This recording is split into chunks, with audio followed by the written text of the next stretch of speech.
ఇవాళ బీజేపీ కూటమిలో భాగమైనటువంటి బీజేపీ వారికి సంబంధించినటువంటి ఒక వింగ్ వచ్చి ఇక్కడ నానా హంగామా చేశారు. అలాగే మరొక ఆయన పవన్ కళ్యాణ్ గారు ఆయన ఒక హంగామా చేస్తున్నారు. ఏదో ఒక విధంగా జగన్మోహన్ రెడ్డి గారి మీద బురద జల్లాలనేటువంటి ప్రయత్నం, ఇది ఒక కుట్రపూరితమైన ప్రయత్నం అని కూడా ఈ సందర్భంగా నేను చెప్తున్నా. ఏంది రాంబాబు గారు ఈ కుట్రపూరితమైందంటారంటే, ఎస్, ఒకసారి చూడండి వెనక్కి వెళ్ళి. చంద్రబాబు నాయుడు గారు శ్యామరావు గారు నియమించారు. నియమించిన రోజునే చెప్పాడంట, ఆయనే చెప్పండి, నేను చెప్పింది కదా, పేపర్లో వచ్చింది చూసుకోండి. దీనిలో చాలా ఇవి ఉన్నాయి, దాన్ని పట్టుకోవాలి నువ్వు అని. ఏం పట్టుకోవాలి నాకు అర్థం, ఇది పట్టుకున్నారు. ఇది పట్టుకొని ఆగి చేసేటటువంటి ప్రయత్నం చేస్తున్నారు.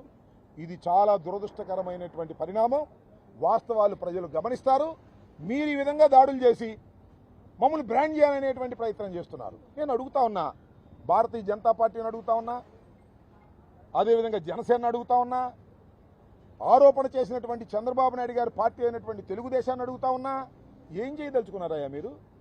తిరుమల తిరుపతి దేవస్థానం యొక్క ప్రతిష్టను దిగజార్చాలనుకుంటున్నారా, లేక జగన్మోహన్ రెడ్డి గారి ప్రతిష్ట దిగజార్చాలనుకుంటున్నారా? జగన్మోహన్ రెడ్డి గారి పరువును దిగజార్చాలనుకుంటే మీకు చాలా వేస్ ఉన్నాయి. మనం చెప్పారు కదా, మీరు ఏది పడవల్ని పంపించి ప్రకాశం బ్యారేజీని కూల్చేసేటటువంటి ప్రయత్నం జగన్మోహన్ రెడ్డి గారు చేశాడు. ఆయన పెద్ద విధ్వంసకారుడు, ద్రోహి అని చెప్పారు కదా, అలాంటివి చేసుకోండి. కానీ ఏమిటిది నాకు అర్థం కాలే.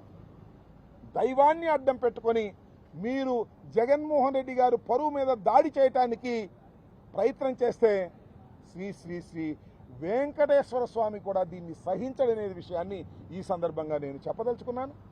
ఇవాళ మరి నేను అడుగుతా ఉన్నా, బీజేపీ వాళ్ళు వచ్చారంటున్నారు కదా, ఆ పురంధరేశ్వర గారిని అడుగుతా ఉన్నా, అమ్మా ఏంటిది నాకు అర్థం కాలేదు.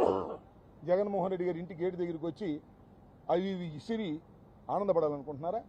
మీరు ఎందుకు ఆనందపడాలనుకుంటున్నారో మాకు తెలుసు.